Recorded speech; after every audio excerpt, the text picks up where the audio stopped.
Thanks for joining us. After several serious dog bite incidents last year, the Brooklyn Park Police Department is proposing new rules for dog owners. One new ordinance would require that all dogs have some form of identification. That could be a tag or microchipping. Another ordinance aims to crack down on backyard breeding. That law would limit property owners from keeping more than 3 dogs at a time. Dog owners that violate the laws could be fined, and there could be other consequences for aggressive dogs. If the dog is involved in a bite or a significant aggressive incident, they could also be labeled. They could be labeled potentially dangerous or dangerous within the city. That turns into not only fines, but then also an annual registration with us too. The Brooklyn Park City Council is expected to vote on the ordinances proposed in February. A plan in Plymouth could offer a type of housing that officials say is hard to find in the city. The Hanna lumber property is proposed to become nearly 50 rental townhomes. For the project to happen, both the Plymouth City Council and Met Council would have to approve comprehensive plan amendments to allow for a higher density use. Initial plans show what the townhomes could look like. One member of the Plymouth Planning Commission mentioned the need for this type of development that could offer a nice bridge between multifamily apartments and single-family homes.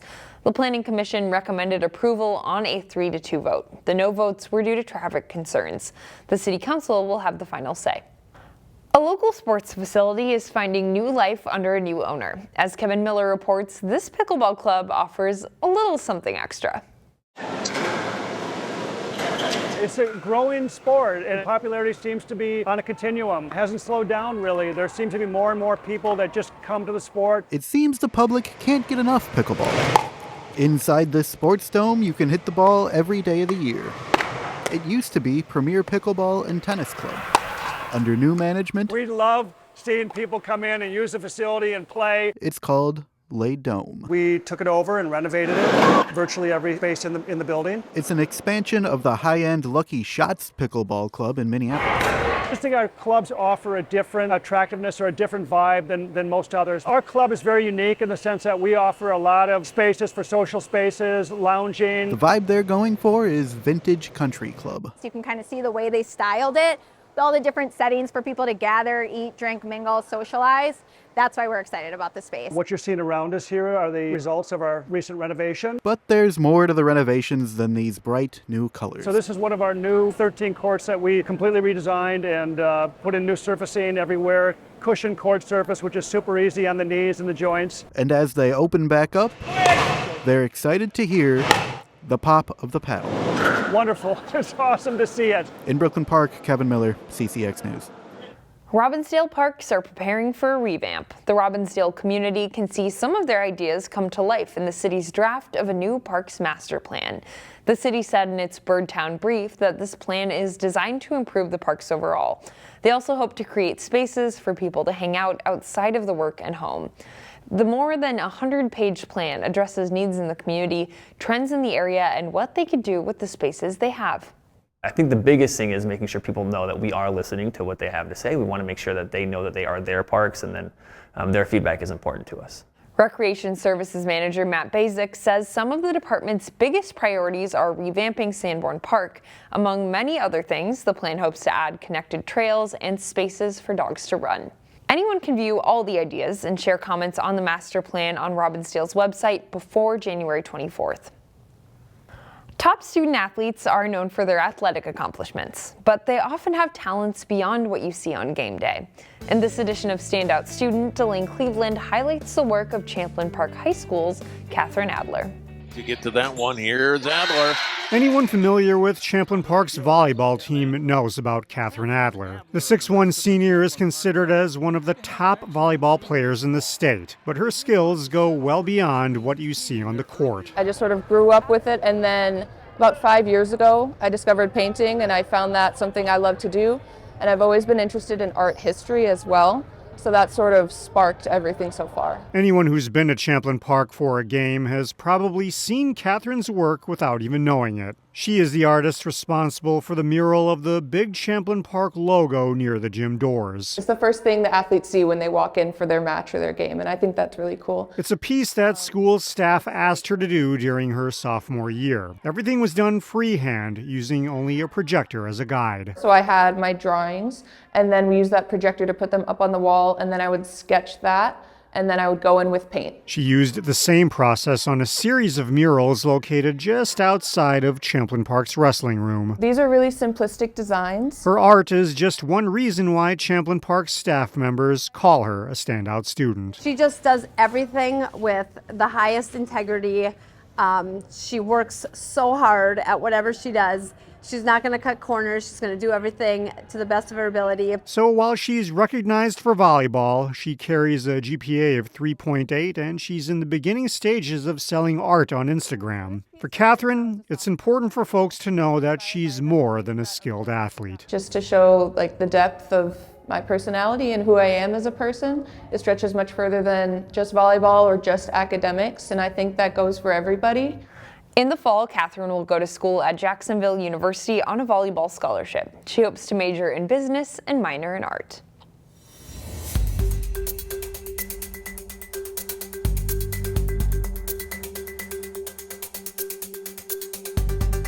CCX Media, your source for great local programming, is available on Amazon Fire TV, Apple TV, and Roku. Our free app allows you to stream all 3 of our channels live. You also have access to a large on-demand library, including full sporting events and daily newscasts. To find us, go to the store, search CCX, and download our free app. Then sit back and enjoy all of your favorite local content. The CCX Media app, available on Amazon Fire TV, Apple TV, and Roku.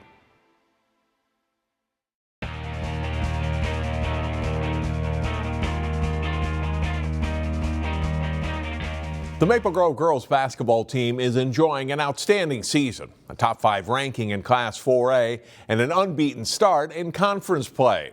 In this week's CCX Sports Spotlight, we meet 3/5 of the Crimson starting lineup, the Hanna sisters.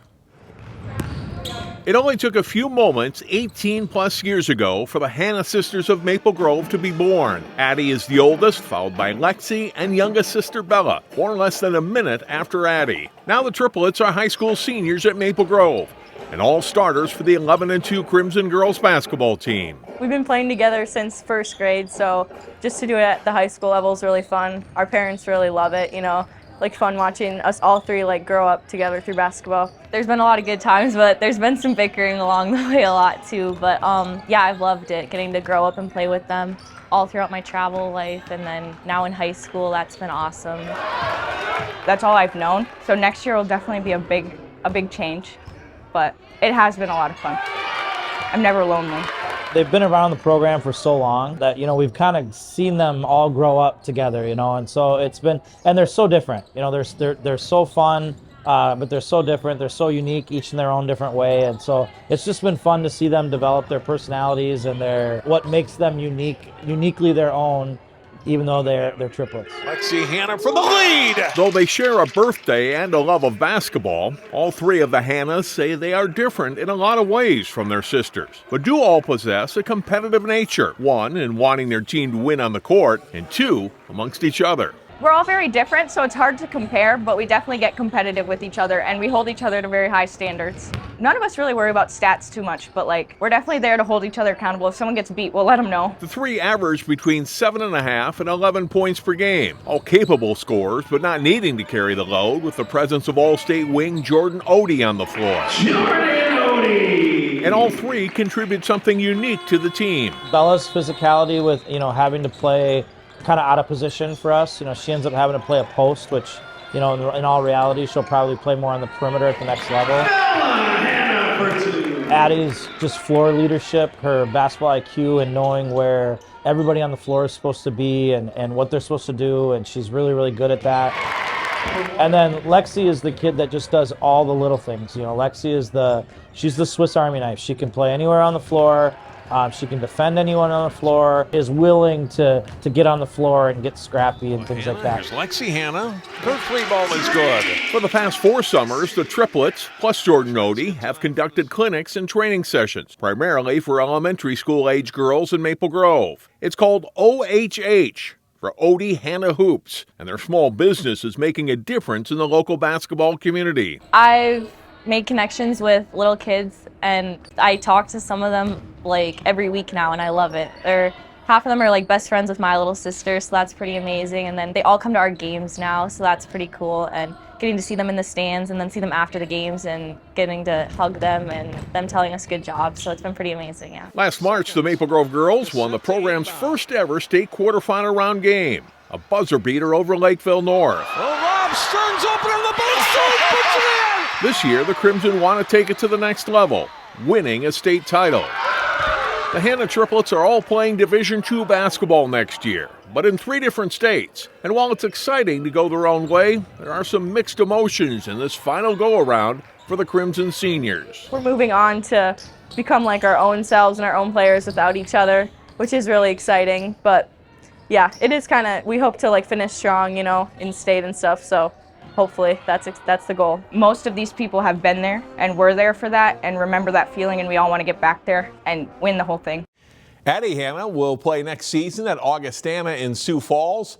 Bella is headed to Michigan Tech, while Lexi is going to Missouri St. Louis. All 3 say they are considering pre-med as a field of study. For the CCX Sports Spotlight, I'm John Jacobson.